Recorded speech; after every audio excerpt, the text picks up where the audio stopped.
Bonjour, vous êtes sur Madame et Madame, le podcast des femmes qui aiment les femmes. Aujourd'hui, nous allons vous parler des rencontres sur Internet. Alors les rencontres sur Internet, c'est un sujet un peu tabou. Aux États-Unis, environ 40% des couples déclarent qu'ils se sont rencontrés en ligne. En France, il n'y en a que 10%. Donc on se pense qu'il y a peut-être un petit peu de mensonge là-dessous, parce que 10% c'est pas beaucoup. Par contre, quand on prend uniquement les couples de même sexe, et sur le podcast, c'est ceux-là qui nous intéressent. En fait, sur les couples de femmes ou les couples d'hommes, il y a à peu près un couple sur 3 qui se forme sur Internet. Donc c'est vrai que nous, on connaît des couples qui se sont rencontrés sur Internet et qui sont maintenant ensemble depuis 10-15 ans, qui ont des enfants.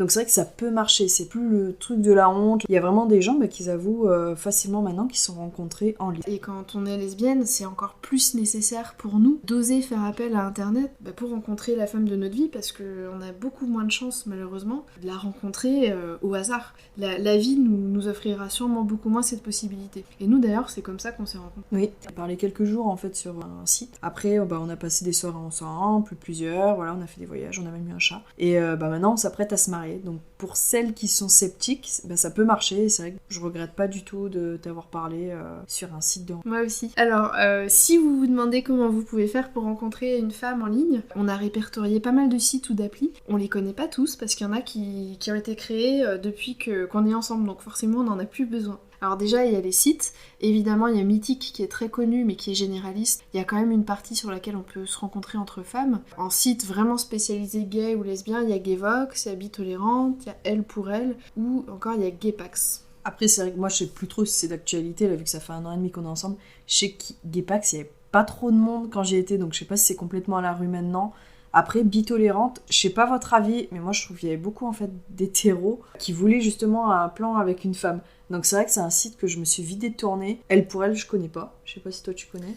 Non plus, j'ai vu sur internet. Après, Gayvox, je trouve l'interface, elle est très mal faite. C'est très moche. Mais ça reste quand même le truc de base. Enfin, c'est là où il y a le plus de personnes, que t'as le plus de profils, et vraiment des vraies lesbiennes, quoi. Pas l'hétéro qui veut son petit plan. Et d'ailleurs, c'est là-dessus qu'on s'est... Et c'est sur Gayvox qu'on s'est rencontrés, oui. Alors ça, c'est pour les sites web. Si vous êtes plutôt téléphone, il y a aussi des applis. Évidemment, il y a Tinder où il y a énormément de monde, mais c'est pour tout le monde. Il y a aussi des applications qui sont plus adaptées quand on est une femme et qu'on recherche une femme, comme OkCupid, comme Her, comme Femme, Wapa, Zoé, Caesar, ou encore Spicy, mais qui a l'air un petit peu plus orienté rencontre pour une nuit. Et aussi, il y a les groupes Facebook. Ce qui est bien, en fait, sur ces groupes, c'est que c'est souvent par région. Donc après, c'est plus simple pour... Bon, après, c'est pareil pour les sites, on peut faire par région, mais du coup, c'est des sites qui organisent par région, des événements, des sorties avec les personnes d'une même ville. Donc c'est sympa. Comme ça, c'est avec plusieurs personnes en même temps, donc t'es peut-être moins gêné. Puis c'est vrai que sur un groupe Facebook... par région, c'est plus simple de rencontrer quelqu'un qui habite pas trop loin de chez nous si on veut entamer une relation. Ouais, puis ça fait plus amical de commencer par Facebook. C'est peut-être plus simple pour certaines personnes. C'est peut-être plus facile, ouais. Ça fait moins, je suis là pour faire mon marché, ça met moins de pression sur les rencontres. Ouais. Alors du coup, si on a réussi à vous convaincre de vous tourner vers Internet pour votre quête de l'âme sœur, il y a quelques conseils qu'on aimerait vous donner, parce que du coup, nous, ça y est, on est arrivé à trouver notre âme sœur grâce à Internet. On veut vous permettre de faire la même chose. Déjà, évitez de vous inscrire sur 50 sites ou applications. Déjà, s'il y en a qui se rendent compte que vous êtes un peu partout, ça peut faire désespérer. Et puis, vous risquez de vous y perdre quand même. Donc cherchez 1 ou 2, peut-être 3 sites max qui vous correspondent et créez vos profils là-dessus. En fait, quand on va sur ce genre de site, il faut savoir ce qu'on recherche. Souvent, par exemple, je pense à Gayvox, on choisit donc soit sexe, soit amitié, soit amour. Si tu cherches que de l'amitié, va pas vers les gens qui ont marqué sexe. Ça sert à rien, quoi, tu vois. Tu fasses du coup un profil un petit peu complet. Ce que tu recherches de l'amitié, si tu recherches l'amour, mettre une photo. À part si vraiment... plusieurs photos, moi je trouve que c'est pas mal. Sauf si pour ton boulot ou quoi, t'as pas envie d'en mettre une. Mais c'est bien d'en mettre une, comme ça les gens ils savent physiquement s'ils correspondent déjà. Sans quoi. photo, c'est compliqué. Hein. Et puis bien remplir toutes les questions. Plus le profil sera rempli, plus ça va filtrer en fait. Il vaut mieux avoir moins de contacts, mais de filles ou de femmes avec qui il peut se passer quelque chose, parce que vous lui correspondez, parce qu'elle peut vous correspondre, que de multiplier les échanges qui vont rien donner en fait. Qu'est-ce qu'on peut donner comme conseil aussi ? C'est de prendre l'initiative de contacter. C'est vrai qu'il y a beaucoup de filles en fait qui contactent pas, qui soit sont timides ou qui vont pas oser faire le premier pas, ou des fois juste qu'ils vont mettre un petit flash ou un petit cœur. C'est bien, ça fait C'est plaisir. mieux que rien. Ça fait plaisir, mais au bout d'un moment, il faut prendre l'initiative d'aller contacter. Après, c'est vrai qu'il y en a des fois qui mettent oui, elles veulent une accroche originale ou quoi que ce soit. Franchement, faut oser. De toute façon, il n'y a rien à perdre. Pire, ils vous bloquent s'ils n'ont pas envie de vous parler. Oui. Quoi. Et puis, il faut arriver à rester ouverte aussi et pas forcément juger sur les photos. Moi, c'est vrai que quand tu m'avais écrit sur le site, la photo, je la trouvais pas... Aujourd'hui, je trouve que tu Ça fait ressembles plaisir. pas à cette photo. Par contre, quand elle m'a rajouté après sur Facebook pour qu'on discute en dehors du site, je me suis dit, ah tiens, elle est pas mal finalement. Et en la voyant en vrai, bah, là j'ai trouvé jolie, avec ses yeux qui brillent, sa petite mèche. Mais faut pas trop se baser sur les photos parce que c'est pas toujours représentatif. Après, faut pas se cacher non plus. Le physique, c'est important. Sauf si pour vous, le physique n'a vraiment aucune importance, tant mieux pour vous. Mais s'il y a quelqu'un vraiment, par contre, qui vous plaît pas et que vous cherchez de l'amour, ça sert à rien de vous mettre là-dedans, c'est pas la peine. de la faire espérer pour rien, alors qu'elle vous plaît pas du tout. Ça serait bête pour vous, et pour elle, ça va lui faire du mal, et ça lui aurait fait perdre son temps. Donc, sachez au bout d'un moment aussi couper court à une relation où vous dites ça va pas le faire du tout, où vous avez pas de points communs, et physiquement, ça...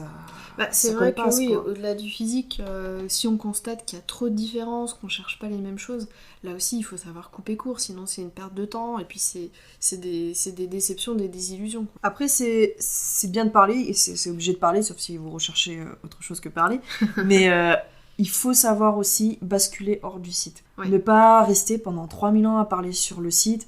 Osez au bout d'un moment donner votre numéro de téléphone. On n'est plus en l'an 1900. Vous pouvez bloquer la personne si elle vous plaît pas au bout d'un moment.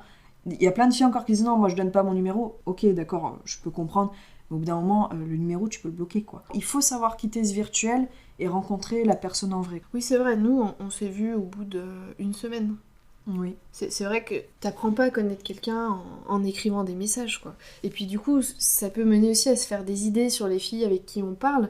En face, c'est super différent et on peut être hyper déçu. Moi, avant de te rencontrer, j'avais échangé beaucoup de messages avec quelqu'un et quand je me suis retrouvée en face d'elle, je me disais mais je suis pas à l'aise, quoi. Alors que par écrit, on avait l'impression d'avoir plein de trucs sur lesquels discuter et quand tu te retrouves à côté de la personne dans la vraie vie, t'es mal à l'aise, tu sais pas quoi dire. Donc il faut basculer rapidement du virtuel au réel. L'objectif c'est ça, c'est de valider est-ce qu'on cherche un peu les mêmes choses, est-ce qu'on a des centres d'intérêt communs. Et à partir de là, faut passer à la rencontre en vrai, quoi. Il faut aussi savoir repérer les signaux d'alerte qui font que ça va pas le faire. Il y a le fait de faire toute la conversation, quand c'est un monologue, salut ça va, comment tu t'appelles, l'autre il répond juste à chaque fois par juste la réponse, mais c'est jamais de et toi, et pose jamais de questions.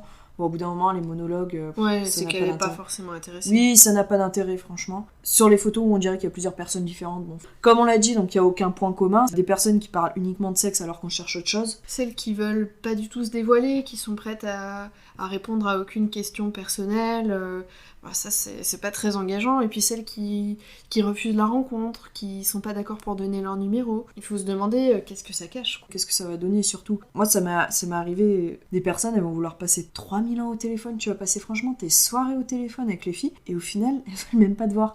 Je sais qu'il y a beaucoup de filles qui sont comme ça, qui aiment mieux parler 3000 ans au téléphone, mais au bout d'un moment, faites pas perdre du temps aux gens qui cherchent de l'amour Ouais. à vouloir chercher une amie du soir, quoi. Après, si vous avez une doute aussi, le fait que ce soit une femme, pas de mal à passer un petit coup de fil. Enfin, ça m'est déjà arrivé, les personnes qui veulent appeler, qui ont un petit doute, ok, c'est une fille, quoi, tu vois. Oui, c'est vrai que sur les sites, On sait voilà, jamais. il y a beaucoup de fantasmes masculins sur la lesbienne, donc on peut parfois se dire finalement là derrière l'écran c'est peut-être pas vraiment une femme qui est en train de me parler. Puis aussi il faut absolument se détacher, il faut apprendre à gérer les rejets, prendre un peu de distance avec ça. Finalement la moitié des gens qui sont sur les sites de rencontres, ils se sont fait plaquer.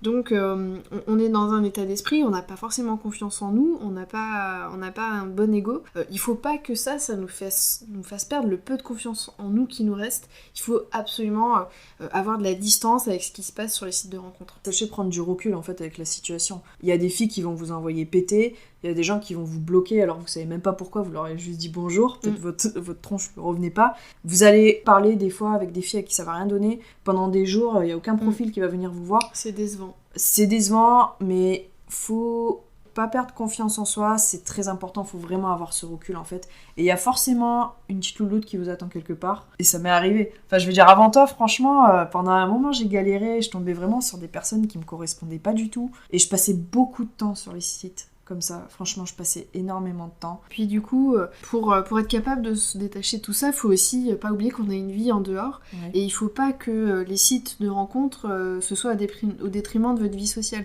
Il faut pas dire à vos amis non, je sors pas ce soir parce que vous préférez aller naviguer sur votre site ou sur votre appli.